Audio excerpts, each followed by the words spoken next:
আলাইকুম, কেমন আছেন সবাই? আলহামদুলিল্লাহ আমি ভালো আছি। নিপাস কিচেনে আপনাদের সবাইকে স্বাগতম। আজ আমি তৈরি করে দেখাবো বড়ির আচার। বড়ির আচার তৈরি করতে আমার কি কি উপকরণ লাগছে চলুন যেয়ে দেখি। শুকনো বড়ি নিয়েছি আমি 1 কেজি। বড়িটাকে আমি 2 ঘন্টা পানির মধ্যে ভিজিয়ে রেখে দিয়েছিলাম। বড়িটাকে আমি ছেঁকে নিয়েছি। 250 গ্রাম আমি তেঁতুল নিয়েছি। তেঁতুলটাকে আমি পানি দিয়ে ভিজিয়ে রেখেছি আধা ঘন্টা। শুকনো মরিচ দিয়েছি আমি 3-4টা। 5 ফোড়ন নিয়েছি আমি 3 টেবিল চা চামচ। ধনে নিয়েছি আমি 1 টেবিল চা চামচ। এখানে আমি লাল চিনি নিয়েছি 250 গ্রাম, আপনারা চাইলে গুড় দিয়েও করতে পারেন। সরিষার তেল নিয়েছি আমি 100 গ্রাম। লবণ স্বাদ মতো। চলুন তাহলে আমরা শুরু করি। চুলায় আমি প্যান দিয়ে দিয়েছি। প্যানের মধ্যে আমি দিয়ে দিচ্ছি শুকনো মরিচ, আর দিয়ে দিব 5 ফোড়ন আর ধনে দিয়ে আমি হালকা টেলে নিব। 5 ফোড়ন শুকনো মরিচ আমার ভাজা হয়ে গিয়েছে। শুকনো মরিচগুলোর মধ্যে কোনো কালার আসবে না। এখন আমি এগুলোকে ঠান্ডা করে গুঁড়ো করে নিব। চুলায় আমি একটা কড়াই দিয়ে দিয়েছি। কড়াইয়ের মধ্যে দিয়ে দিব তেল। তেলটা দিয়ে আমি তেলটা গরম হওয়া পর্যন্ত আমি অপেক্ষা করব। তেলটা গরম হয়ে গিয়েছে। এখন আমি তেলের মধ্যে দিয়ে দিব বড়ি।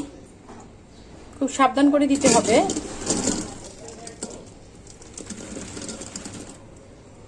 চুলার আঁচটা আমি মিডিয়াম হিটে রেখেছি। এখন আমি নেড়ে দিব।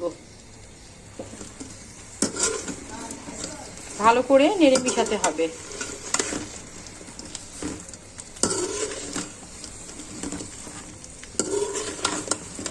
দিয়ে দিব পরিমাণ মতন লবণ। লবণ দিয়ে আমি ভালো করে নেড়ে দিচ্ছি। এখন আমি বড়িটাকে ঢেকে কষাবো যেন বড়ির ভিতর থেকে পানিটা বের হয়ে যায়।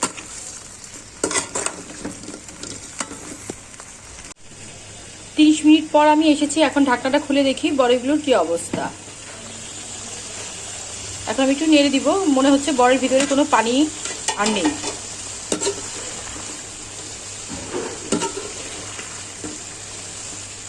বড়ির মধ্যে কোনো পানি নেই। এখন আমি দিয়ে দিব তেঁতুল।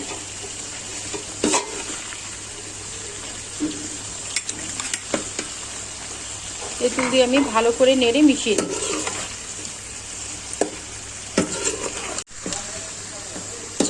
তেঁতুল দিয়ে আমার ভালো করে মেশানো হয়ে গিয়েছে। এখন আমি দিয়ে দিব চিনি।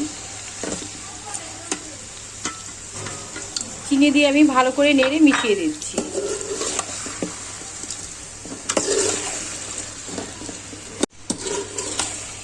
চিনিটাকে আমার ভালো করে মেশানো হয়ে গিয়েছে। এখন আমি চিনিটা গলে না যাওয়া পর্যন্ত অপেক্ষা করব।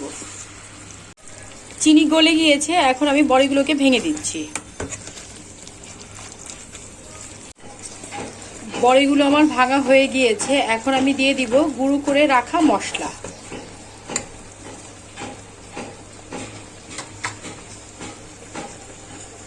ভালো করে দিয়ে আমি নেড়ে মিশিয়ে নিব।